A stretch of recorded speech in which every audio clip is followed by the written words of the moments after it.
between Guyana and the United States this morning. I now invite the Ministry of Foreign Affairs representative, Mrs. Peggy McLennan, to give an overview. Thank you, Marcia. Your Excellency, Mr. President, members of Cabinet, ladies and gentlemen. Today, Minister of Foreign Affairs and International Cooperation, Hugh Hilton Todd, and Secretary of State Marco Rubio are signing a memorandum of understanding between our two countries to deepen security cooperation and address regional challenges, including countering narcotics trafficking and transnational organized crime. Under this mechanism, Guyana and the United States will strengthen information sharing, synthetic drug detection, transnational organized crime investigations and prosecutions, and military-to-military cooperation.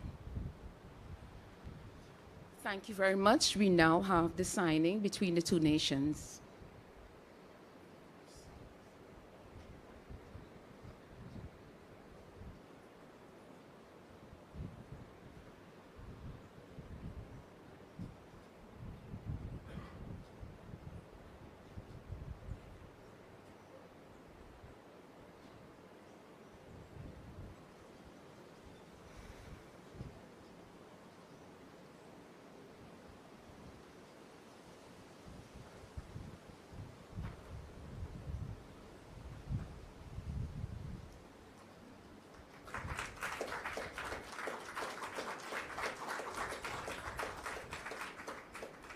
Thank you very much, and now invite His Excellency to address us.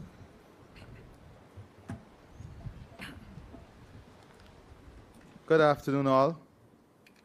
Secretary Rubio, you're no stranger to Guyana. Secretary Rubio has been and continues to be a strong advocate for Guyana's development, democracy, and peace. He has consistently demonstrated his personal commitment to the international rule of law, democracy, and security. Guyana and the United States share a long bond of friendship and partnership. Indeed, the best of partnership are those built on shared values, mutual trust, and a commitment to the rule of law and international order. This is what underpins our bilateral relationship and friendship.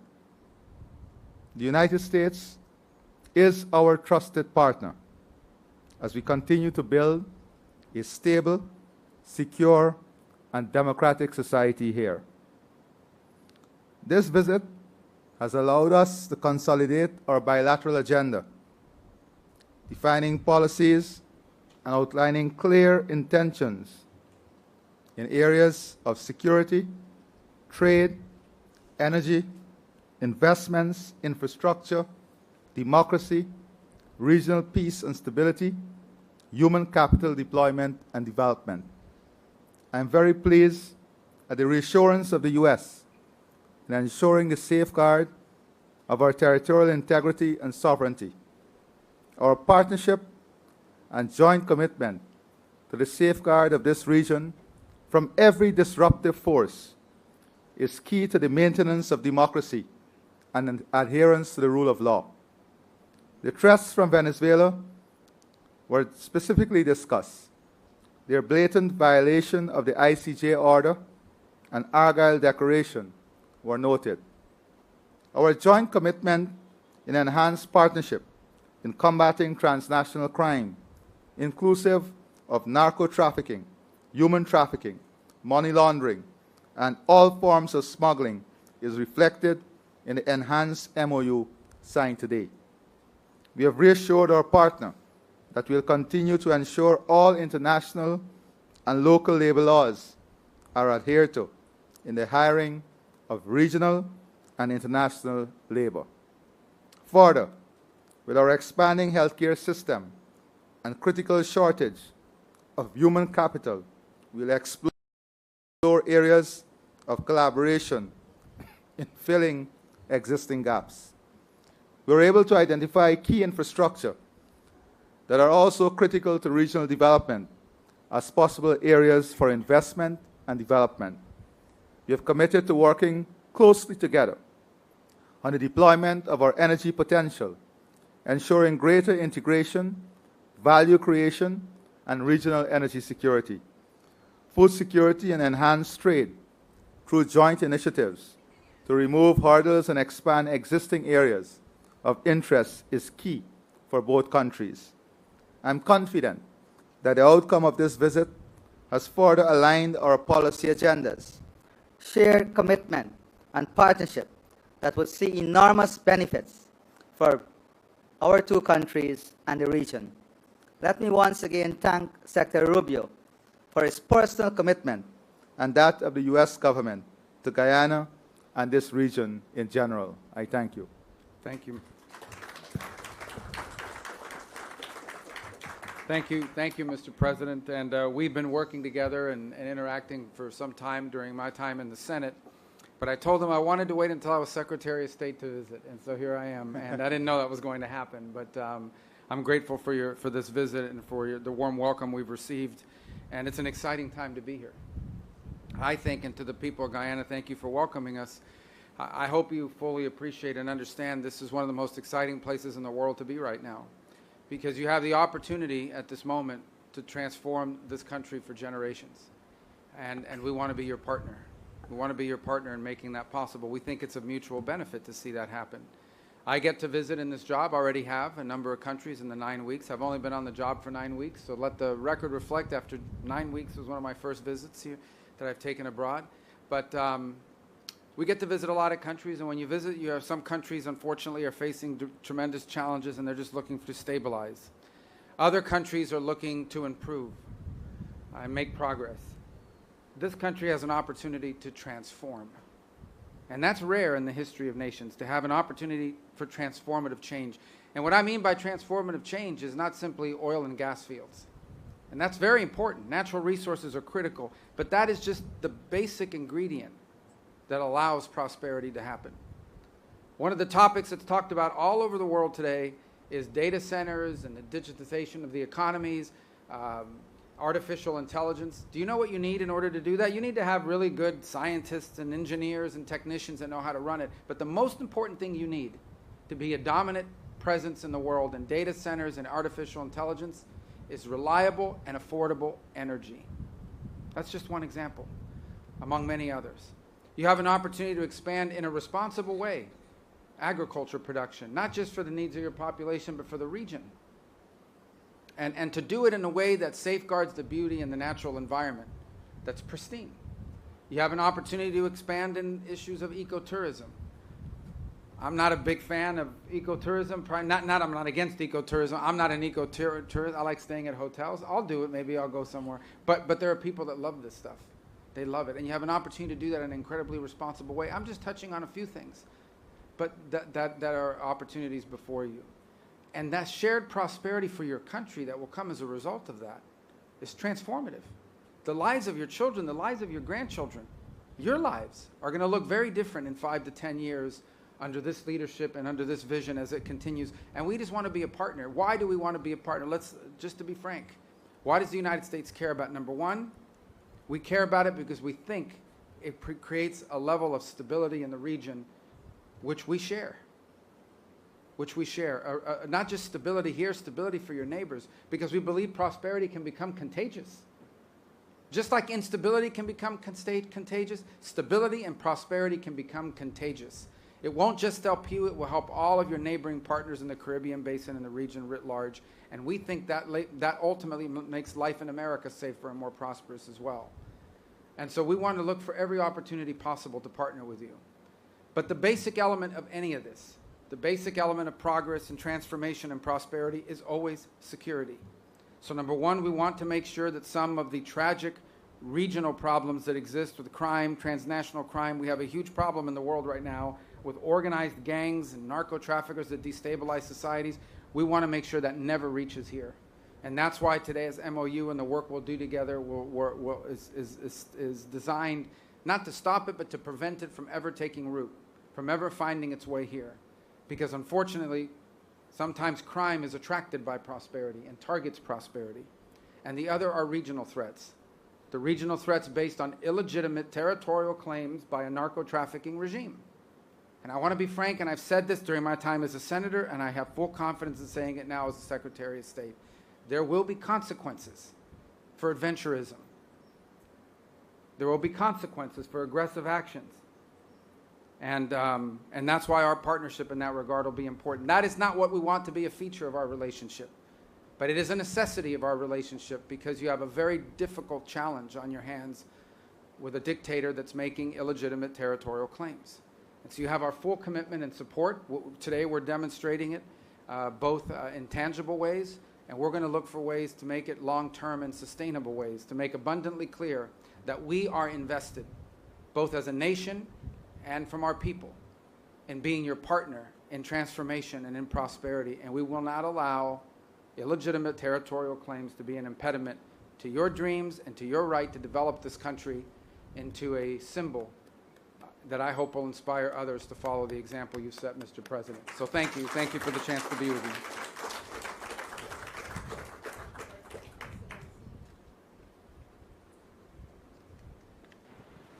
Thank you very much, Excellency and Secretary Rubio. Members of the media, in the interest of time, we will accommodate 4 questions. We will feed 2 questions from the local media and 2 from our visiting media. I recognize Stabrook News from the local media as well as Mr. Campbell from the local media. From the visiting media, okay, you represent, good, great. And all right, we'll start with Marcel from Stabrook News. Hi. Good afternoon. Good afternoon. Marcel Thomas from the Stabrook News. You just spoke of consequences for aggressive actions and that the U.S. is Guyana's partner. Given Venezuela's unprovoked aggression towards Guyana, I want to know if your country would stand by Guyana militarily if Venezuela were to attack this country, and what would be the U.S.'s response should Venezuela attack U.S. oil major ExxonMobil, which is operating in Guyana's waters? It would be a very bad day for the Venezuelan regime if they were to attack Guyana or attack ExxonMobil or anything like it. It would be a very bad day, a very bad week for them, and it would not end well for them. I'm not going to get into details of what we'll do. We're not big on those kinds of threats. I think everybody understands, and I want it to be clear. We've made this clear repeatedly. I think the U.S. Navy today is making it clear and demonstrating our ability to. We have a big Navy, and it can get almost anywhere. It can get anywhere in the world. We have commitments that exist today with Guyana. We want to build on those, expand on those, and we'll leave it for the appropriate time. But suffice it to say that if that regime were to do something such as that, it would be a very bad move. It would be a big mistake for them. We now invite from our visiting media, please remember to identify yourself and the media house you represent. Hi, thank you. Hello, Mr. Hi. Secretary. Hello, Mr. President. Thank you for taking questions from us. We appreciate it. Humayra Pamuk from Reuters. Mr. Secretary, a Turkish student in Boston was detained and handcuffed on the street by plainclothes agents. A year ago, she wrote an opinion piece about the Gaza war. Could you help us understand what the specific action she took led to her visa being revoked? Yeah, And what was your State Department's role in that process? We revoked her visa. It's an F1 visa, I believe. We revoked it, and here's why. And I'll say it again. I said it everywhere. Let me be abundantly clear, okay? If you go apply for a visa right now, anywhere in the world, let me just send this message out. If you apply for a visa to enter the United States and be a student, and you tell us that the reason why you're coming to the United States is not just because you want to write op-eds, but because you want to participate in movements that are involved in doing things like vandalizing universities, harassing students, taking over buildings, creating a ruckus, we're not going to give you a visa. If you lie to us and get a visa and then enter the United States and with that visa participate in that sort of activity, we're going to take away your visa. And once you've lost your visa, you're no longer legally in the United States, and we have a right, like every country in the world has a right, to remove you from our country. So it's just that simple. I think it's crazy. I think it's stupid for any country in the world to welcome people into their country that are going to go to your universities as visitors. They're visitors. and say, I'm going to your universities to start a riot. I'm going to your universities to take over a library and harass people. I don't care what movement you're involved in. Why would any country in the world allow people to come and disrupt? Now, we gave you a visa to come and study and get a degree, not to become a social activist that tears up our university campuses. And if we've given you a visa and then you decide to do that, we're going to take it away. I encourage every country to do that, by the way, because I think it's crazy to invite students into your country that are coming onto your campus and destabilizing it. We're just not going to have it. So we'll revoke your visa, and once your visa is revoked, you're illegally in the country and you have to leave. Every country in the world has a right to decide who comes in as a visitor and who doesn't. If you invite me into your home because you say, I want to come to your house for dinner, and I go to your house and I start putting mud on your couch and spray painting your kitchen, I bet you're going to kick me out. Well, we're going to do the same thing if you come into the United States as a visitor and create a ruckus for us. We don't want it. We don't want it in our country. Go back and do it in your country. But you're not going to do it in our country. Sure. Just tell me your follow-up, and I'll tell everyone. Depending no on your follow-up question, to this time, I'll answer it or not. All right, I now invite our Guyanese representative. Can I get her follow-up real quick? Go ahead. Could you confirm, there's no reporting that 300 visas, if permits revoked 300? Maybe Thank you. more. It might be more than 300 at this point. We do it every day. Every time I find one of these lunatics, I take away their visa. You're saying it could be more than 300 Sure, visas? I hope. revoked? At some point, I hope we run out because we've gotten rid of all of them. But we're looking every day for these lunatics that are tearing things up. And by the way, we want to get rid of gang members too. So Venezuela sent us a bunch of gang members. I'm sure you've heard of Tren de Aragua, Mr. President. Terrible gang, vicious gang. They flooded in there. Yesterday, just so everybody knows, yesterday, one of these gang members who was involved in New York City and attacking a police officer was deported back to Venezuela because they're now taking flights again, because of some strong measures we've taken. And this guy lands. This guy's a guy that attacked a police officer in New York City and laughed about it in court with a smirk on his face. When he gets off the plane in Venezuela, he's welcomed by this character named Diosdado Cabello. I don't know if you've heard of this guy. Yes. And he welcomes in hugging the guy. So does anybody have any doubt that these people are pushing these people into the United States to destabilize us in the region? Yeah, we're looking for people like this, and we want to get them out of the United States. Absolutely. Thank you. We'll now feed a question from Guyana. Thank you. Kurt Campbell, Newsroom. President Ali, you've already spoken about how President Trump's tariff plans for China ships could affect regional trade. I just wanted to know if in your trade talks today, if that issue was specifically discussed Yes. for Secretary of State Rubio. Yeah, I can tell you. Oh, you're asking him. I'm sorry. It's for both of you. What assurances can you give Guyana and this hemisphere in terms of stemming indirect consequences? Yes. Well, look, the goal the president has in doing so is we need to have an ability to build ships in this world that don't just come from China. Okay? I think it's just dangerous to have one country in the world building all the ships. I assure you that, and we don't want a war, but I mean, they're not going to build ships for us if we get in trouble, right? So we need to have alternatives to Chinese shipping. We're trying to create a market and a demand for alternatives to Chinese shipping construction. And I'm the first one to admit that the United States made a terrible mistake when we deindustrialized and we allowed all these industries to leave our country and go to other places. Now we're paying the consequences, but we have to fix it.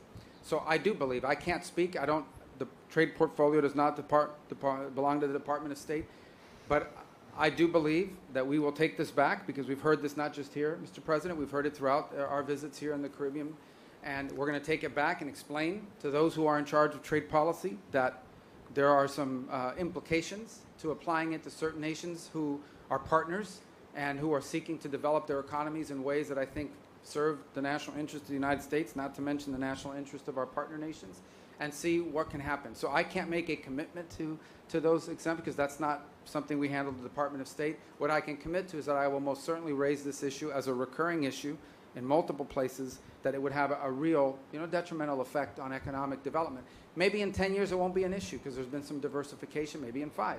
But right now it would be problematic. That message I'll take back to Washington and to my colleagues that are handling the trade portfolio, and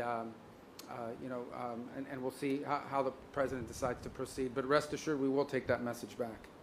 Yeah, just to echo the sentiments that, yes, we did discuss it, and the region would have raised it also. But the Secretary Rubio, as he said, would take this back and to see whether there can be any special initiative for the region, given our specific circumstances. But let me say also that we have a responsibility to our friends. The U.S. is a great friend of ours. The U.S. would have made it very clear that they're ready to stand by us in our development, in our economic expansion, in our security, and in our defense.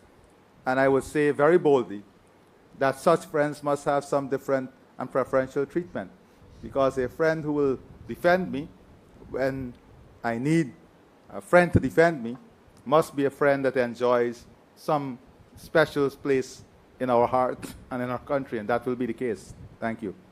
And just quickly, illegal migration was also listed as a topic of discussion. Could you say what are the expectations from Guyana in this regard, and any discussions on third country deportation? Well, we want to work with you on that. I think that's a problem for you as well. I mean, obviously, because of a combination of your growing economy, labor needs, and your geography, you have been a place where a lot of people have come in. And I think you want it to be the right people, right? So I think if we have information that someone has entered your country who has bad intentions, we want to be able to share that with your government, because you don't want that. You don't want those, you know, if we have information on a Trinidad gang member from Venezuela, we want to make sure that we have collaboration and we're sharing that information. If we have information that some narco trafficker is taking up shop here and has decided to try to turn this into a base of operation, which could lead to violence and warfare here, gang warfare, we want to be able to share that with you. We want to prevent these problems from happening. So from the perspective of Guyana, which is not a source country of migration to the United States per se, illegal migration, but it is a country that receives. Unfortunately, you know, you're getting a lot of people. And not everybody that comes here, I mean, most people are probably here to work hard and so forth, but not everyone. So if we have information that someone is in your country that we know is a bad person, we want to be able to share it with you. We want to be able to share it with you very quickly. So that sort of information sharing, it has to be a cornerstone of this security agreement that we signed today and want to continue to expand upon. We will now feed our final question from our visiting media. Thank Hello. you so much. Hi. Vera Bergengruen with Wall Street Journal. They're very tough. Just Wall Street. Be careful. All right. Secretary Rubio, when you and President Bukele, you mentioned Trinidad several times, when you and President Bukele negotiated the deal to transfer the U.S. deportees to his prison in Secot, did you discuss any provisions to ensure that individuals mistakenly identified as gang members would have access to legal recourse, or that they can secure their release if they are Yeah, wrongfully detained? we have that list was carefully vetted, provided to us by Homeland Security. We have confidence in it. What we negotiated is the reality that they in El Salvador comply with all the international requirements for imprisonment. So we sent them people. It was a combination of people, gang members, people we knew were involved in activities that were not productive to the United States. All of them removable in terms of our laws, all of them. Every single one of them was someone who was removable from the United States, irrespective, and MS-13 members, many of whom are Salvadoran, that we had identified as MS-13 members that they had helped us identify as well. So it was a combination of people that we sent. And, you know, we may send more. We'll see. I mean, it's up to their willingness to accept, but we're grateful to them for the opportunity to do that. And remember, one of the reasons why we had to send some of those people there is because at the time, Venezuela wasn't taking their people back. The Maduro regime, I say Venezuela, but it's not the Maduro regime, was not taking their people back. They refused to take people back. Their own people. They have an obligation. If you are a country and someone is illegally in another country, you have an obligation to take those people back, whether they're criminals or not. Venezuela said they wouldn't take them back.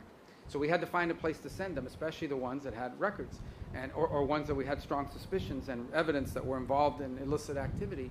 And so we had to send some to El Salvador because of that. Now they've taken them back. And one of them yesterday gets off an airplane, and this narco trafficker, Cabello, greets him and hugs him on the tarmac.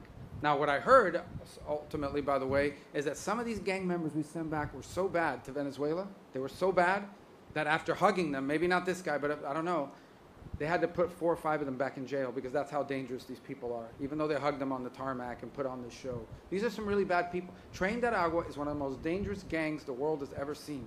Okay? When they were held temporarily in Guantanamo while being transferred to Honduras, because that's when the Venezuelans picked some of them up, the Marines at Guantanamo said these are some of the roughest people we've ever interacted with.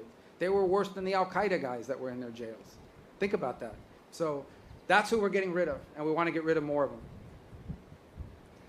Ladies and gentlemen, members of the media, this brings the end to our media conference, and I would like to invite His Excellency and Secretary Rubio for a photo op right on the stage.